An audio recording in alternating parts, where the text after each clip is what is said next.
is Congressman Pete Sessions, a Republican from Texas. He is on the House Oversight Committee. Congressman, always great to see you. How comfortable are you with the Vice President of the United States giving advice on faith and theology to Pope Leo, to the leader of the Catholic Church? Along those lines, how comfortable are you with the president's attacks on the Pope, and how does it help Republicans leading into the midterms? John, good morning. I think that these are questions of many times just civility and accepting feedback. Many of us have feedback that we give to each other and to the president. And I think that to go in particular to the Pope is probably something that I would shy away from. I think the Pope speaks for maybe 1 billion people across the world with his not only views, but perhaps his thoughts and ideas about a future. But the bottom line is that the president and the vice president have to lead the United States towards the best. And that best is to try and aim for peace and resolution of where we are. But I think that I'd be the first to say, when I say aim for peace, we need to lead. We need to lead and make sure that we are not fighting Iran in 6 more months or another year. They are still a very dangerous leadership that they have, and no matter who we change out, they have the desire to kill America and our allies. Congressman, the president has a new interview out this morning where he's talking about the possible economic impact of the war on Iran. I want you to listen to what he says now. Listen. Well, look, there's a hit because, we go through it for whatever it is, 6 weeks. There's going to be a hit, but it's going to recover, I think, fully. Somehow they misquoted me. I think oil will be down to the levels it was. They said, I expect oil to be high at the midterms. I don't expect that. Okay, he says he was misquoted, Congressman. It turns out it was an interview out loud with the same Fox anchor, which I want to play for you right now, where he says oil prices could be higher. Listen. So do you believe the price of oil and gas will be lower before the midterm elections? I hope so. I think so. It could be. It could be or the same or maybe a little bit higher, but it should be around the same. I think this won't be that much longer. So again, Tamira Bartiromo on Sunday, he said maybe the same or a little bit higher. Today, he said definitely lower, and I was misquoted when I said they could be higher.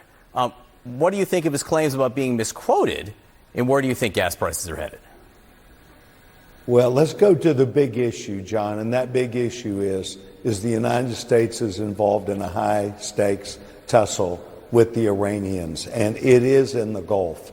And until the United States can undo the problems that we have right there, not only with the mines, but really the drones that the Iranians have and these mosquito boats, we are going to be in a challenge. And that challenge is going to hold back not only oil, but many other commodities that need to get through the Gulf. So I know that people at the Pentagon, the Department of War, are hard at work on this. I've spoken to them.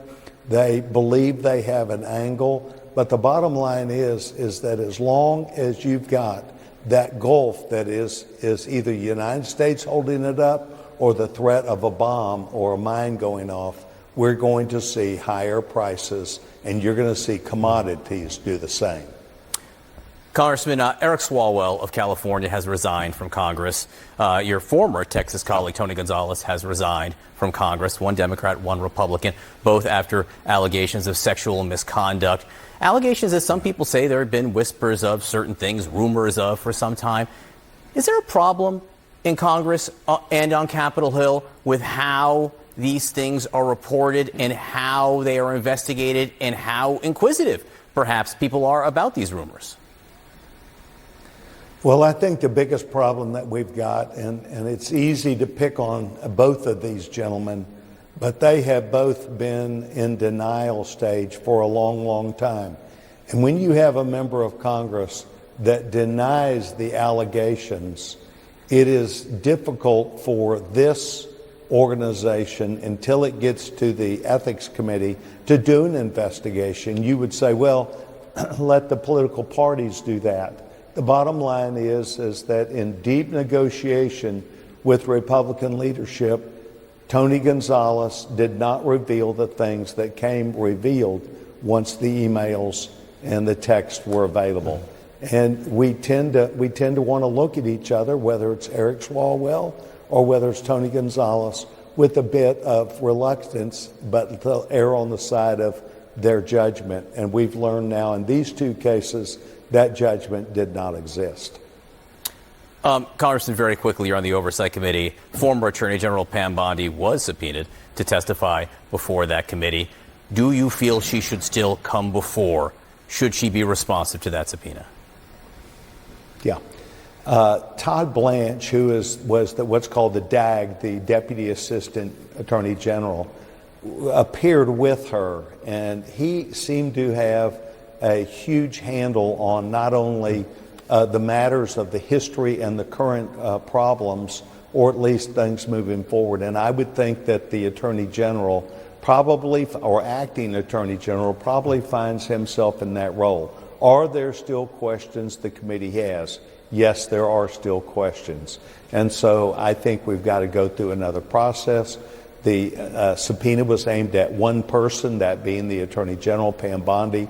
But I think that the questions still abound on the Republican and Democrat side. So I would envision that we would simply come back and ask for the acting Attorney General to come. He seemed very glib and very much in control of the knowledge and the process that was going on. So I think that this will be probably an easier time, whereas the Attorney General had someone working on this, and her own personal interest in that were of running the department. I got to let you go, Congressman, but just to be clear, Pam Bondi was the one running the Justice Department when all of these questions about Epstein came up recently. That's why she was subpoenaed. But now you don't want to talk to her? No question. But they were being handled, as I understand it, directly from the hearing. She turned to Todd Blanche a number of times for an answer that amplified the real facts of the case. So all I'm saying is I think Pam Bondi was running the Department of Justice writ large, the whole thing, and he was focused very much on this. It took thousands of lawyers that were going through, spending hundreds and thousands of hours, and that required a meticulous manager. I tend to think that was, he did not say it directly, but that was Todd Blanche. All right, Congressman Pete Sessions. And that's the questions that we want. Yeah, that's Okay. the questions we want, unless we're trying to tattoo Pam Bondi. And that's really pretty easy to do for the committee because we're a political body. Congressman Pete Sessions, thank you. Appreciate it. Kate?